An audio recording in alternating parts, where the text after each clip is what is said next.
자, 오늘도 하나님께서 우리에게 주시는 또 은혜를 사모하며 오늘 민수기 말씀 함께 같이 보도록 하겠습니다. 민수기 4장 1절에서 33절. 민수기 4장, 민수기 강해죠. 우리 창세기, 출애굽기, 레위기까지 그동안 우리 계속해서 말씀을 묵상하고 이제 민수기로 진행을 합니다. 민수기 강해 오늘 5번째 시간입니다.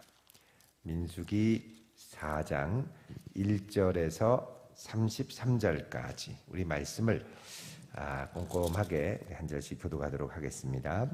또 여호와께서 모세와 아론에게 말씀하여 이르시되 레위 자손 중에서 고핫 자손을 그들의 종족과 조상의 가문에 따라 집계할지니 곧 30세 이상으로 50세까지 회막의 일을 하기 위하여 그 역사에 참가할 만한 모든 자를 계수하라. 고핫 자손이 회막 안의 지성물에 대하여 할 일은 이러하니라. 진영이 전진할 때에 아론과 그의 아들들이 들어가서 칸 막는 휘장을 걷어 증거궤를 덮고 그 위를 해달의 가죽으로 덮고 그 위에 순청색 보자기를 덮은 후에 그 채를 꿰고 진설병의 상에 청색 보자기를 펴고 대접들과 숟가락들과 주발들과 붓는 잔들을 그 위에 두고 또 항상 진설하는 떡을 그 위에 두고 홍색 보자기를 그 위에 펴고 그것을 해달의 가죽 덮개로 덮은 후에 그 채를 꿰고 청색 보자기를 취하여 등잔대와 등잔들과 또 불집게들과 불똥 그릇들과 그 쓰는 바 모든 기름 그릇을 덮고 등잔대와 그 모든 기구를 해달의 가죽 덮개 안에 넣어 매는 틀 위에 두고 금제단 위에 청색 보자기를 펴고 해달의 가죽 덮개로 덮고 그 채를 꿰고 성소에서 봉사하는 데에 쓰는 모든 기구를 취하여 청색 보자기에 싸서 해달의 가죽 덮개로 덮어 매는 틀 위에 두고 제단의 재를 버리고 그 제단 위에 자색 보자기를 펴고 봉사하는 데에 쓰는 모든 기구 곧 불 옮기는 그릇들과 고기 갈고리들과 부삽들과 대야들과 제단의 모든 기구를 두고 해달의 가죽 덮개를 그 위에 덮고 그 채를 꿰 것이며 진영을 떠날 때에 아론과 그의 아들들이 성소와 성소의 모든 기구 덮는 일을 마치거든 고핫 자손들이 와서 맬 것이니라. 그러나 성물은 만지지 말라. 그들이 죽으리라.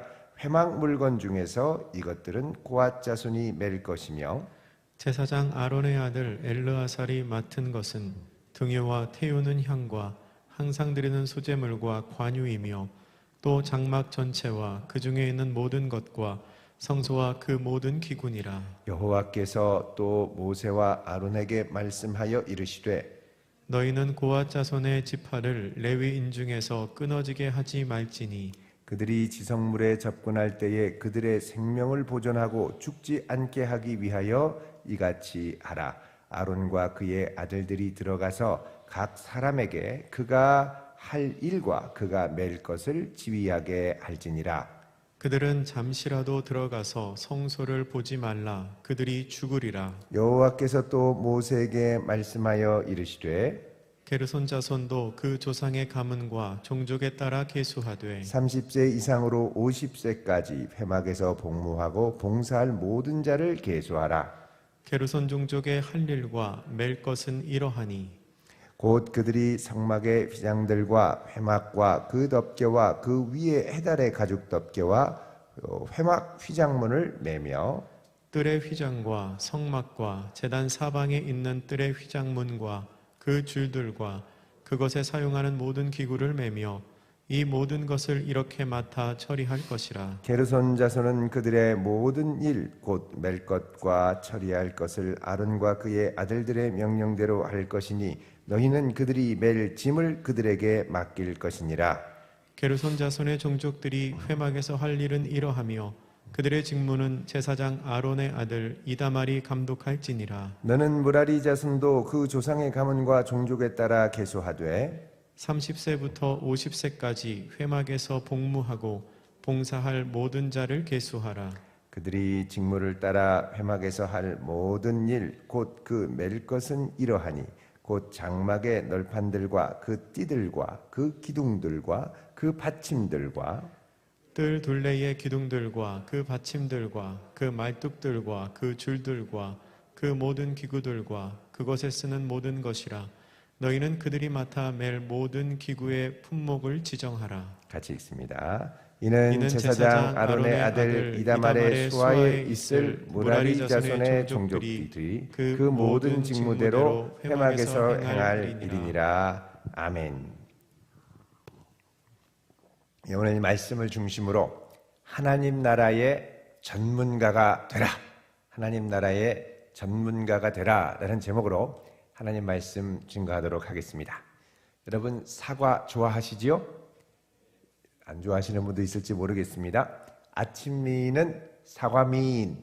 그래서 사과를 많이 드시는 분들은 아침에 피부가 좋고 광택이 나고, 사과가 지금은 좀 올라왔습니다만 예전까지만 하더라도 어디에서 많이 났습니까? 대구 여인은 사과미인일 가능성이 많겠죠? 제가 지금 무슨 말씀하시는지 잘 모르시겠죠? 예, 제 아내가 대구 분입니다. 죄송합니다. 자, 여러분, 제가 잘 아는 어떤 분이 전에 이 사과가 그렇게 맛있는데 안 먹습니다. 왜 안 먹나 물어봤더니 대학생 때 아버지 도와주러 가면 농약을 치는데 사과에 완전히 이제 여름에 땀을 뻘뻘 흘리면서 완전 무장을 하고 이 농약을 사방에 뿌리는 거죠. 그거 뿌리고 나면 막 땀이 비 오듯 범벅이 돼서, 그렇게 농약을 많이 치고 내가 그걸 따서 먹느냐? 그럼 안 먹는다는 거죠. 근데 여러분, 지금부터 15년 전에, 그러니까 사과가 달고 맛있으니까 이 기생충과 벌레들이 많이 나오는 겁니다. 근데 지금부터 15년 전에 일본에 기적의 사과라고 해서 화제가 된 사과가 있었죠. 그건 뭐냐면 농약을 전혀 치지 않고 순전한 자연 농법만으로 재배가 됐습니다. 이게 이제 책으로도 나왔습니다. 기적의 사과. 일본에서 나온 겁니다. 주인공이 이 기무라 아키노리라고 하는 분인데, 이분이 이제 첫 동기는 이렇습니다. 농약을 아내가 이제 뿌렸는데, 농약을 한번 크게 뿌리고 나면, 사과를 이제 1년에 아주 세게 농약을 줄 때가 한 4-5차례 정도 되는데, 이렇게 한번 주고 나면 아내가 일주일씩 알아눕는다는 거죠. 왜 이럴까?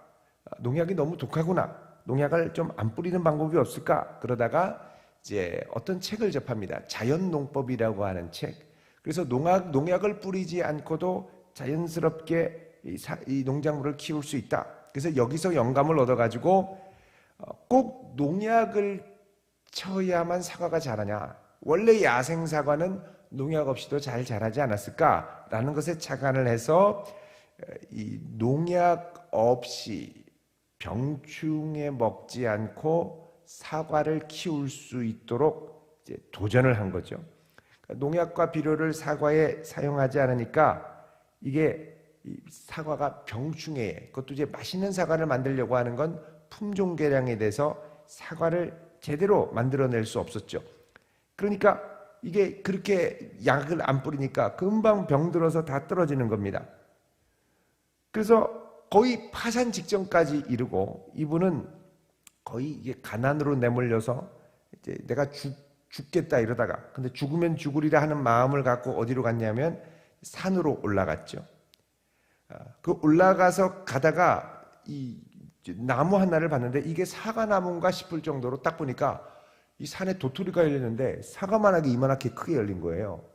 야, 어떻게 도토리가 이렇게 크게 열릴까? 병충해도 없고 농약도 뿌리지 않는 이 야생 도토리 나무인데 어떻게 된 걸까? 아주 여기서 아주 눈이 번쩍 뜨여서 다시 이 사과를 자연스럽게 키우는 것에 9년을 시행착오를 겪은 끝에 9년 후에 정말 기적의 사과, 농약 치지 않고 나온 사과. 근데 이 사과를 얼마 전에 이제 이분이 사과를 따서 안 먹고 뒀는데 2년 후에도 상하지 않고 그대로 있다고 해서 더 화제가 됐죠. 농약을 안 치고 있는 그대로. 자, 여러분, 우리나라에도 이제 이 농법을 배워서 기적의 사과를 재배하는데 성공한 분이 계십니다. 전남 장성에. 이분도 얘기를 들어보면 사과 하나에 목숨을 걸었습니다. 이 농법을 배우려고 일본을 수차례 비행기를 타고 이 기무라상을 찾아가서 이 사과 농법을 배운 거죠. 그러니까는 결국 하나님이 만드신 창조의 숨겨진 비밀과 원리를 찾아서 도전하고 실험하게 되더라는 겁니다. 여러분, 하나님께서 우리에게 허락하신 일상, 사실 이런 걸 보면 뭐 하나도 그냥 지나칠 수 있는 게 없습니다.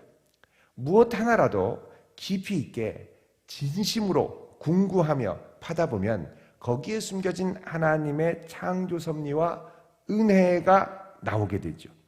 그래서 여러분, 우리가 하나님의 일을 감당할 때 이 일에 대해서, 특별히 하나님 나라를 위해 우리가 쓰임 받을 때 이 일에 대해서 깊이 있게 고민할 필요가 있습니다. 어떻게 하면 하나님을 더 기쁘시게 할까? 어떻게 하면 하나님을 더 기쁘시게 할까?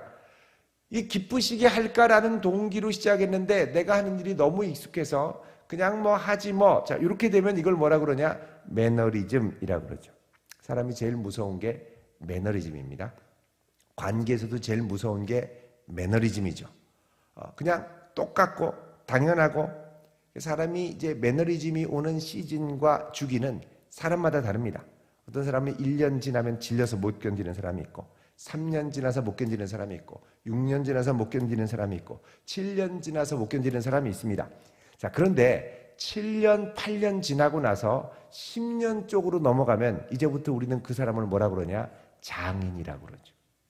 이제 그부터는 그 일 자체에 깊이 있는 것에 도달하기 시작한다는 겁니다. 깊이 보고 깊이 다룰 줄 아는.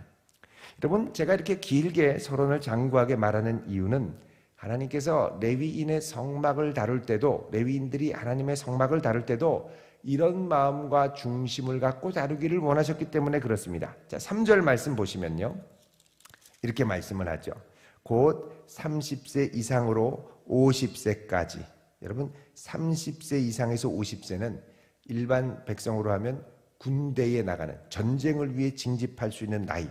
그러니까 제일 신체적으로 건강하고 건장하고 활발하고 전문적으로 집중할 수 있는 그 시기죠.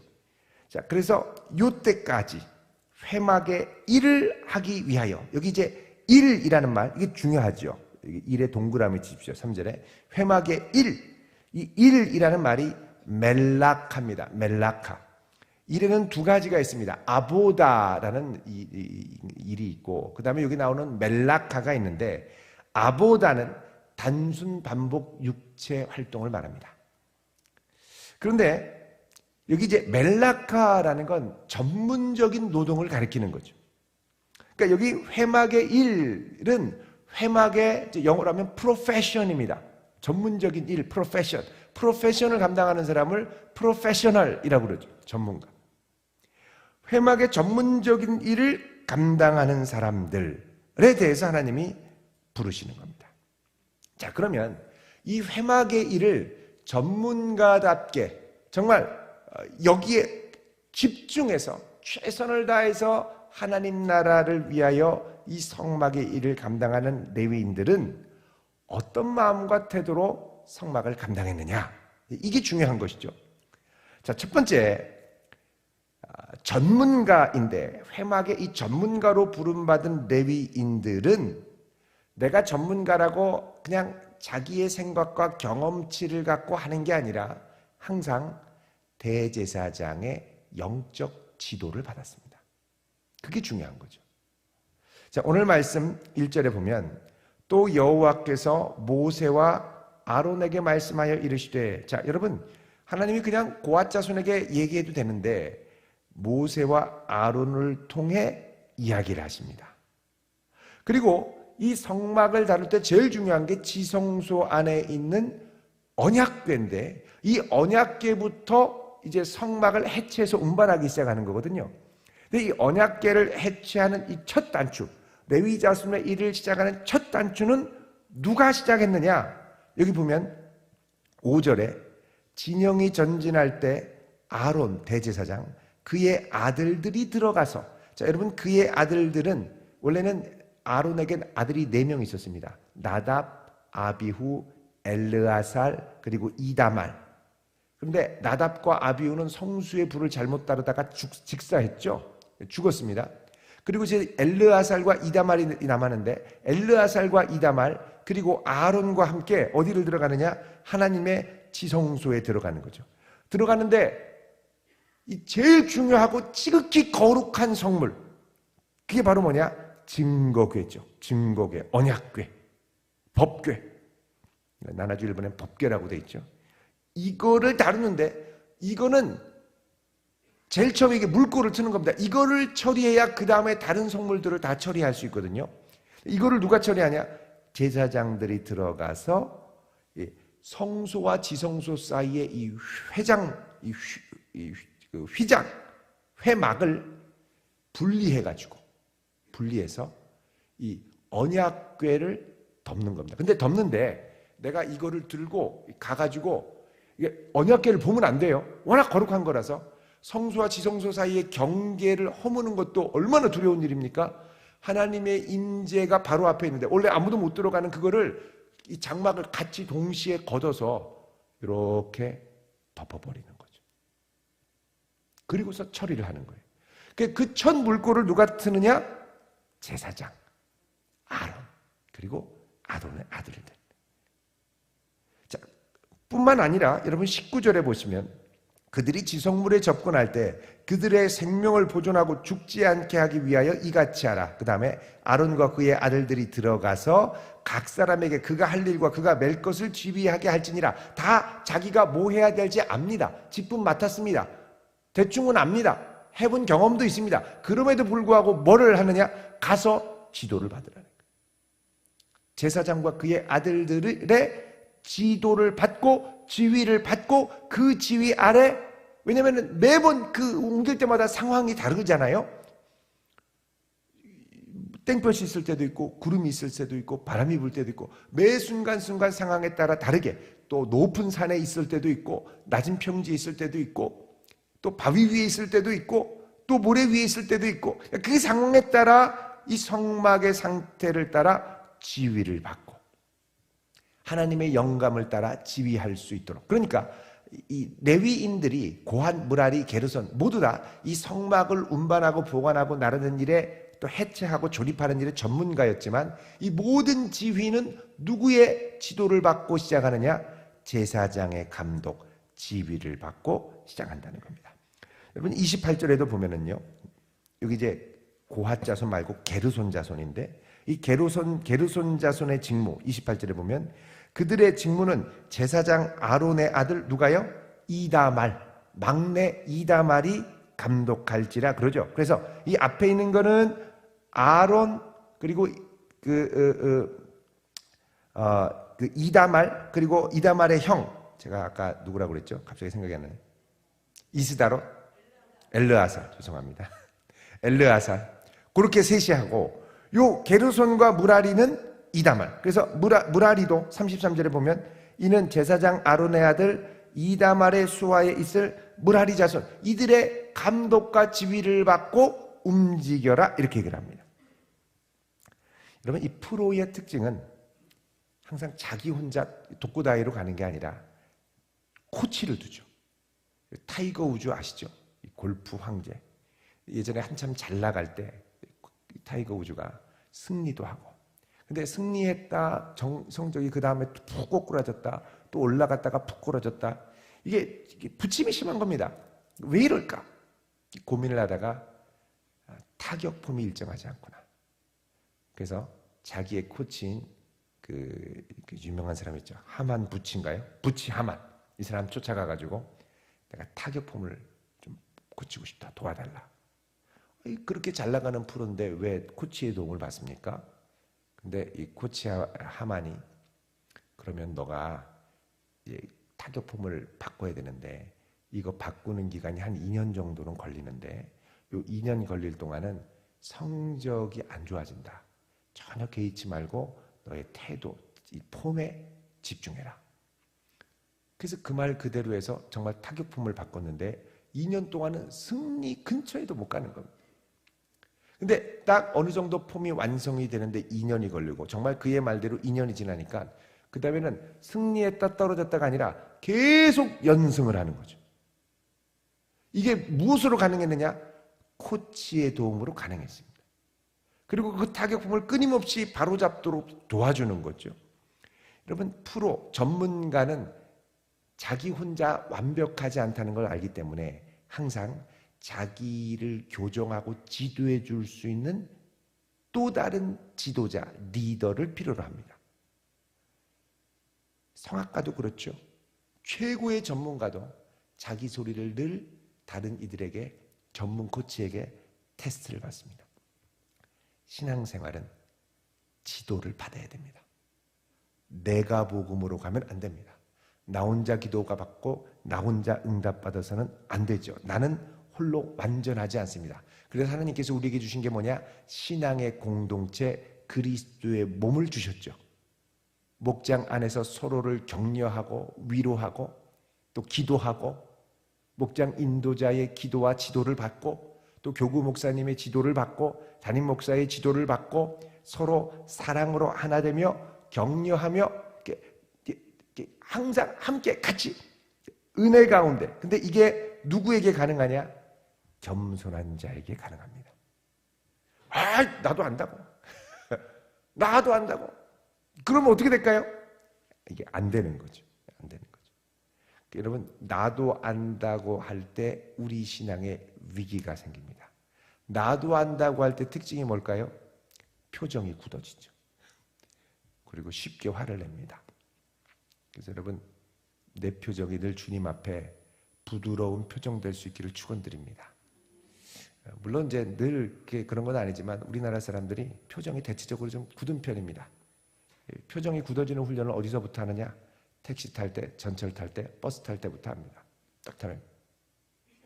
엘리베이터 타면 좀 무장해제를 시키세요. 다 뭐 핸드폰 볼 때 안녕하세요 이렇게 웃으시면 이럴 사람 없죠? 여러분이 먼저 무장을 해제하는 성도 되기를 바랍니다. 교회에서도 그렇습니다. 내 표정이 경직되면 다른 사람들에게 다가오지 말라는 메시지를 전하는 겁니다. 교회에서는 좀 경직이 덜 되시겠죠? 아멘. 그래서 여러분 항상 눈웃음을, 왜냐면 이게 코로나 마스크로 지금 안 되니까 눈웃음으로 이렇게 살짝 늘 주변에 주님의 은혜로 나는 주의 은혜와 지도를 받을 준비가 되어 있는 사람입니다. 이런 메시지를 보낼 수 있기를 바랍니다. 자, 옆에 있는 분에게 살인 미소 2초간 시작. 이게 하도 굳어서 안 되면 이렇게라도 자꾸 하세요. 이렇게라도. 이것도 이렇게 자꾸 하고 웃어야죠. 굳으면 안 되죠. 감사하게 우리 대전도안교회는 미소가 아름다운 교회입니다. 그래서 여러분 아주 부드러운 미소로 성도들을 품고 사랑하고. 그래서 여러분, 하나님 나라의 전문가는 신앙의 지도와 함께 가는 겁니다. 나 혼자 가면 위험합니다. 자, 그 다음에 두 번째는 이거를 기초로 해서 하나님 나라의 전문가들은 어떻게 하느냐? 정교한 디테일을 훈련하죠. 정교한 디테일. 자, 여러분 5절부터 보면은요, 제일 먼저 고핫자손, 그 다음에 게르손과 무라리는 뒤에 좀 이제 짧게 나오는데, 고핫자손이 하나님의 지극히 거룩한 성물을 다루기 때문에 제일 중요한 역할을 맡았습니다. 자, 이렇게 맡을 때 이거를 하나하나 자세하게 이제 하나님께서 말씀을 해주시죠. 자, 먼저 5절 보시면 아까 말씀드린 대로 아론과 그의 아들들이 회장을 걷어가지고서는 증거궤를 덮죠. 증거궤를 덮은 다음에 5절에 보시면 그 다음에 어떻게 하냐면 6절에 그 위를 해달의 가죽으로 덮고, 방수입니다. 방수, 돌고래 가죽이라고도 하고 해달 가죽이라고도 하는데 방수 기능이 있어요. 그 위에 순청색 보자기를 덮습니다. 자, 해달 가죽 덮고 그 위에 마무리가 뭐냐? 순청색 보자기.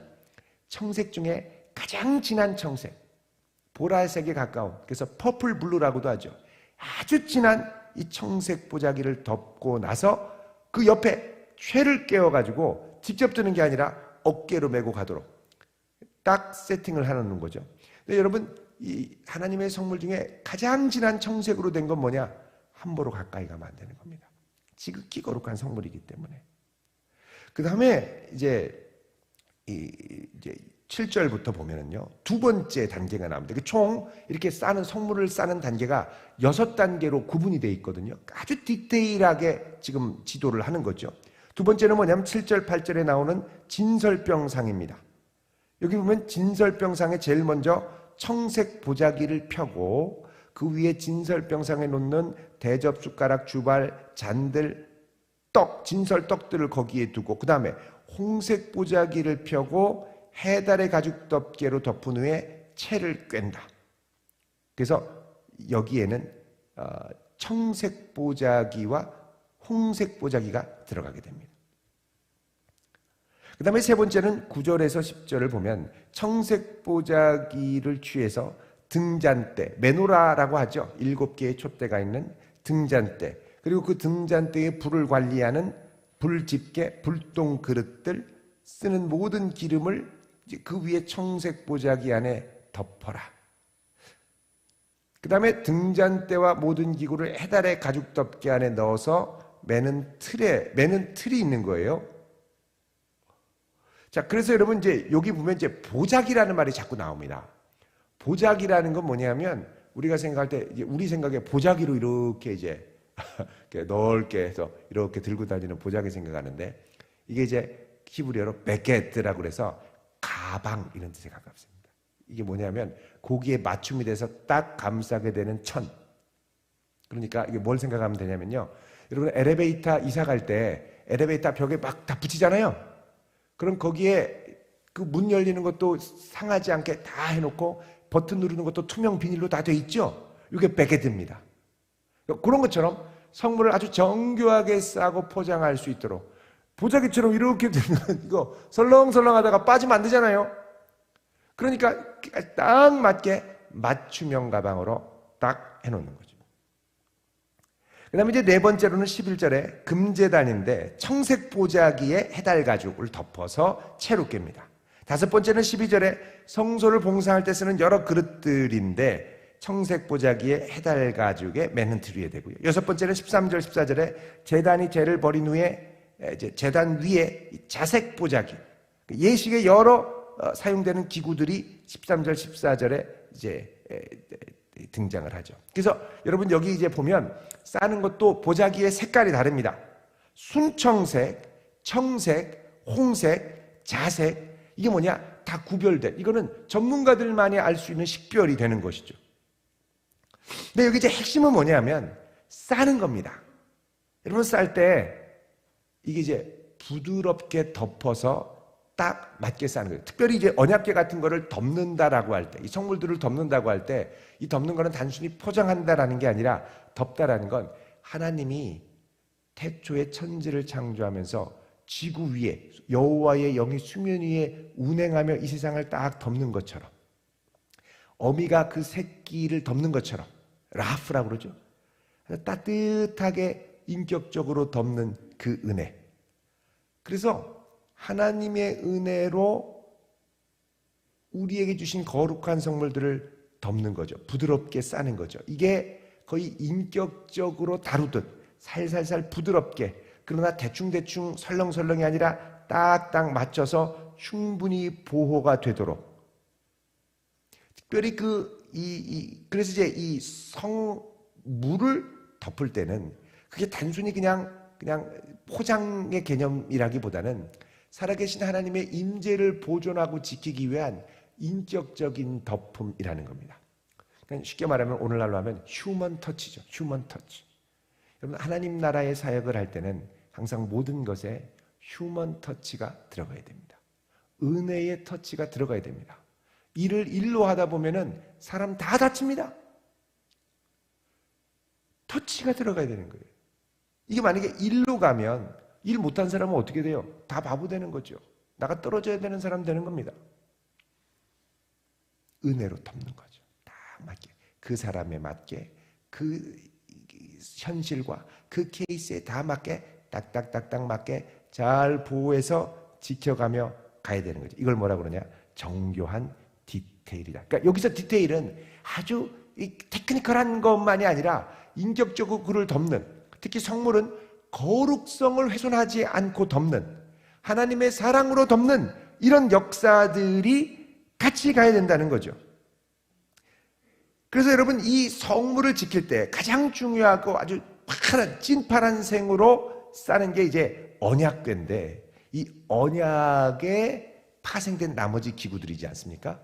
그러니까 이 하나님의 언약이 중심되어 가는 백성들은 다른 것들을 부드럽고 은혜 가운데, 그러니까 이 언약이라는 것 자체가 하나님의 신실하신 헤셋, 사랑과 자비를 우리에게 보여주시는 것이기 때문에, 그 자비와 사랑으로 우리가 예배를 드리고 하나님의 백성이 되었기 때문에 그 거룩하신 인재와 은혜와 자비가 훼손되지 않도록 부드럽게 같이 감싸가는 거죠. 여러분, 그 전문가가 이렇게 지도할 때 보면요, 특징이 있습니다.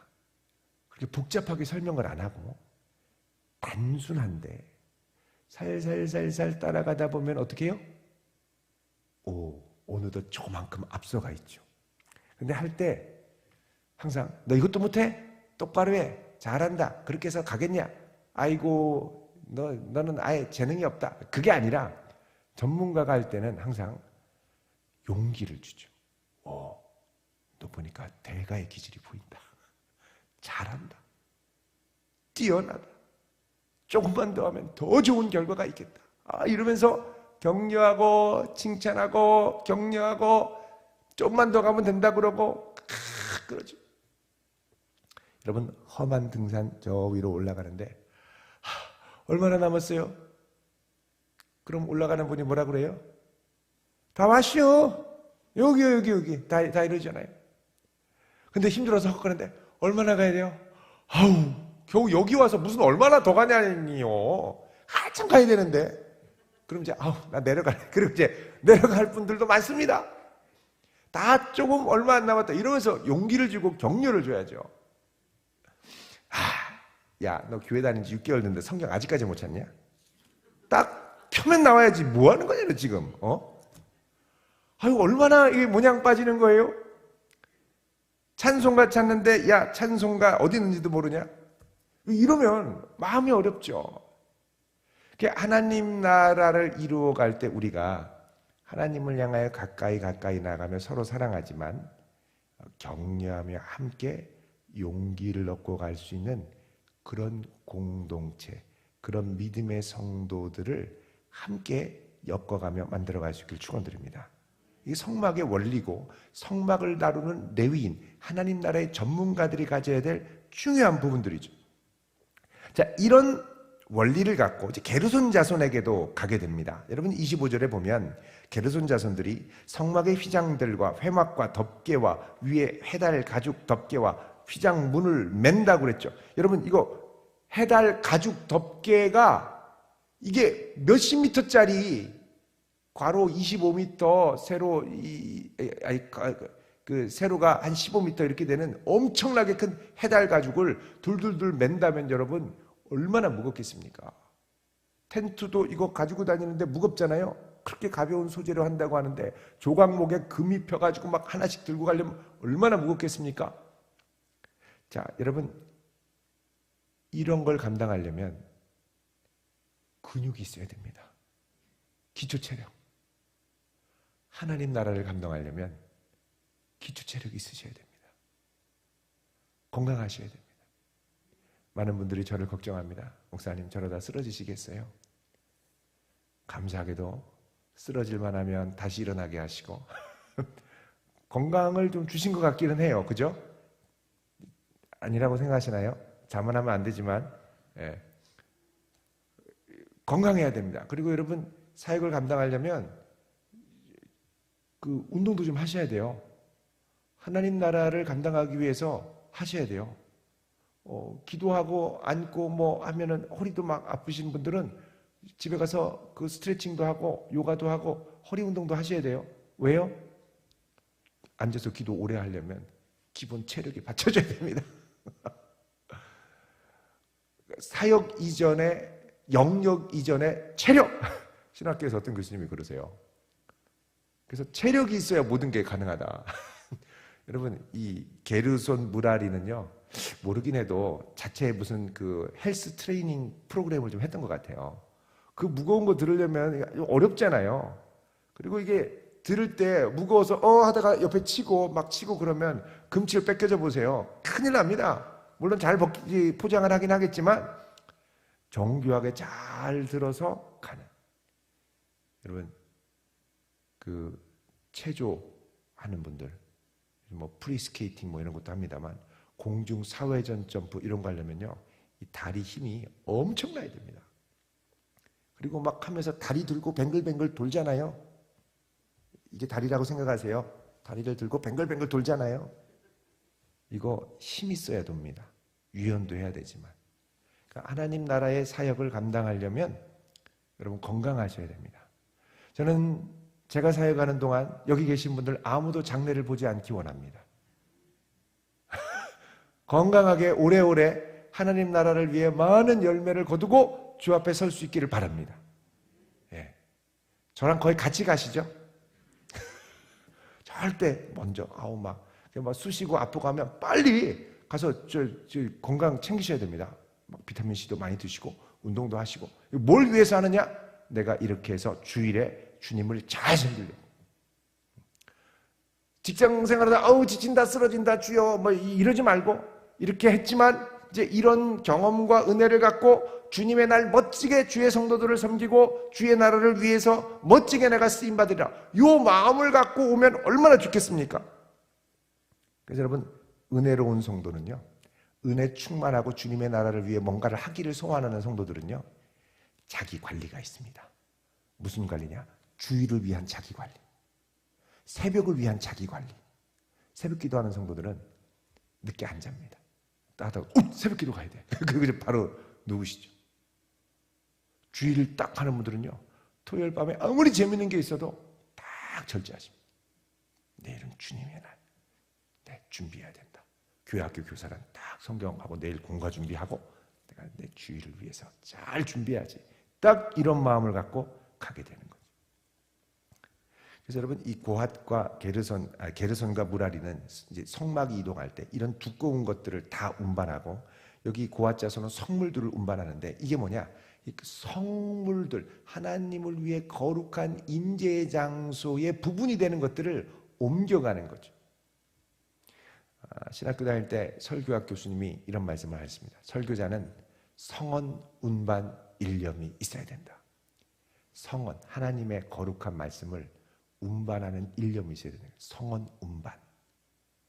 여러분 우리에게 맡기신 사역들이 이런 하나님의 거룩한 임재를 이루어가는 소중한 부분이 된다면 우리는 성언 아닌 성물 그리스도의 몸된 지체들을 운반하는 소중한 레위인의 사역을 감당하는 줄로 믿습니다.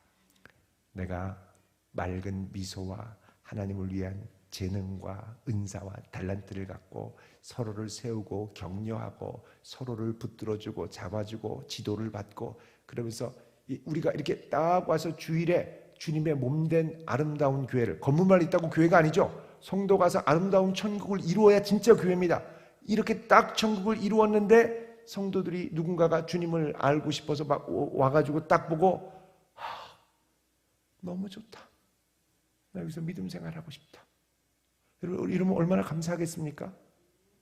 요즘에는 가끔씩 하나님이 목마른 영혼들을 보내주세요. 지난주에도요 자기 발로 걸어왔어요. 신앙생활 처음 하는 분이 가고 싶다는 교회 가고 싶어서 왔다는 거예요. 근데 교회 가고 싶어서 왔는데 주일 예배 끝났는데 다들 쎄 그냥 웃지도 않고 누구도 그냥 다 째려보던 교회 사람들은 왜 이렇게 인상이 날카로워? 그러면 안 되잖아요.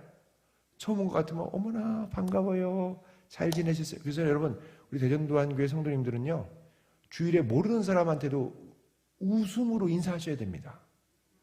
특히 엘리베이터 타시는 분들 반드시 다 인사하셔야 됩니다. 아파트 모드를 끄셔야 돼요. 아파트 이러지 마시고 다 우리 가족들 이제부터는 그래서 안녕하세요 반갑습니다 누구시더라 그럼 저 누구예요 이렇게 얘기하셔야죠. 모르면 실례지만 누구시더라 내가 여기 다닌 지 7년이나 됐는데 내 이름도 몰라요 뭐 이러지 마시고 웃으면서 이렇게 이러면서 만들어 가야지 이게 여기에 하나님의 은혜의 임재가 되죠. 그래서 이렇게 서로 환하게 웃고 마음이 열린 상태에 와서 예배를 드리면 주님을 만나고 얼마나 좋겠습니까? 아멘이시죠?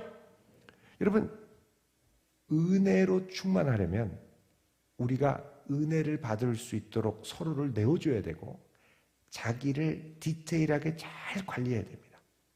시간 관리, 수면 관리, 마음 관리, 영성 관리, 핸드폰 관리, 건강 관리, 주일에 예배 집중하도록 몸도 관리하셔야죠. 저는 특별히 제일 중요한 도전이 있습니다.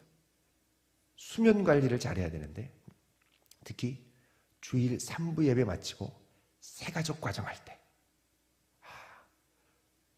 그때 졸음이 와요. 특히 이제 언제 졸음이 오냐면 점심에 우리 사무실에서 그래도 사역자들이 식사를 하셔야 된다고 해서 김밥과 라면을 주시거든요. 왜 이렇게 맛있어 보여요? 특히 막 오징어 짬뽕 라면 이런 거, 참깨 라면, 마약이죠. 이거를 들고 제가 지난주에는 근데 이거 탄수화물을 많이 먹으면요. 그 다음에 이제 새가족 과정을 하면 한 30분 지나면 제가 무슨 말 하는지 몰라요. 상당히 어렵습니다. 그래서 점심에 이때 투쟁은 뭐냐? 탄수화물을 먹으면 안 되는 거예요. 어떻게든. 절제. 그래서 막 참치김밥 먹고 싶으면 밥은 조금만 해서 참치김밥 먹고. 근데 지난주에는 제가 이제 안 먹으려고 아예 이제 사무실을 안 들어가고서는 위에 이제 우리 그 신천지 상담을 오신 가족이 있어서 잠깐 인사하러 올라가 있었어요. 4층에. 인사하고 이제 얘기를 하고 이제 오는데 우리 사역자들이 식사를 해요. 그래서 궁금해서 오늘 메뉴는 뭐냐고 물어봤더니 봉구스 밥버거. 먹을 수는 없고 들고 왔습니다. 이따가 먹어야지. 새가족 과정 시작하기 5분 전에 자꾸 냄새가 나오는 거예요. 이걸 먹어야 되나 말아야 되나. 먹으면 좋을 텐데. 그러다가 한 숟갈을 먹었네요. 꿀맛이에요. 밥 먹어. 라면도 먹을까? 막 이러는데 이거는 이제 또 가서 뜨거운 물을 떠와야 되니까 안 되는 거죠. 참자. 대신 봉구수 밥버가 한 입 더 먹자. 한 입 더 먹어. 근데 밥이 나를 부르네요. 또 한 입 더 먹어. 더 먹으면 안 돼. 그리고 이제 했는데 30분은 쌩쌩하게 하는데 그다음부터 이제 또 막 이렇게. 그래서 제가 어떨 때는 이게 말하다가 무슨 말 했는지 모를 때도 있어요. 그러면 안 되거든요. 그래서 다음 주에는 절대 밥 근처로 가지 말자. 그리고 다 끝나고 저녁에 먹자. 제가 이제 도전입니다. 이 마음과 결심을 잘 지켜주도록 여러분. 목사님 점심에 아무것도 안 드시죠? 뭐 그렇게 얘기하셔야지. 목사님 아무것도 안 드셔서 어떡해요? 뭐라도 드세요 하고 막 주시면 안 됩니다. 그 말이 제 마음에 박히면 그래 참치김밥이라도 먹어야지. 네, 이러면 마음이 어렵거든요. 예, 그래서 이게 이제 저는 이제 특수한 상황이잖아요. 특수한 상황에서의 관리 이렇게 이제 되는 거죠. 여러분 우리가 주님을 섬기고 관리하고 할 때 나름대로 이런저런 모양의 이렇게 아킬레스건 연약한 부분 그걸 파고드는 어려운 부분들이 있습니다. 근데 그때 우리가 함께 격려하면서 주를 위해 기쁘게 우리 자신을 내어드리며 나아간다면 우리가 모두 하나님 나라를 섬기는 아름다운 프로가 될 줄로 믿습니다. 정말 이곳에 아름다운 주님의 임재와 능력이 나타나고요. 주님을 기쁘게 찬양하며 이곳을 처음 방문하는 분들도 주님의 임재를 느끼고 우리가 함께 기쁘게 이곳에 하나님 나라를 만들어 갈 때 나중에 우리가 주님 앞에 기쁘게 칭찬받지 않겠습니까? 이런 아름다운 성도로 자라나기를 주님의 이름으로 축원드립니다. 기도하겠습니다. 거룩하신 아버지 하나님, 우리를 붙들어 주사 주님의 거룩한 지체로 세우셨사오니 끝까지 아름답게 사용하여 주시고 주님 겸손하게 주의 지도를 받으며 성도들을 부드럽게 사랑하고 감싸며 섬기는 자들이 되게 하옵소서. 예수님의 이름으로 기도하옵나이다. 아멘.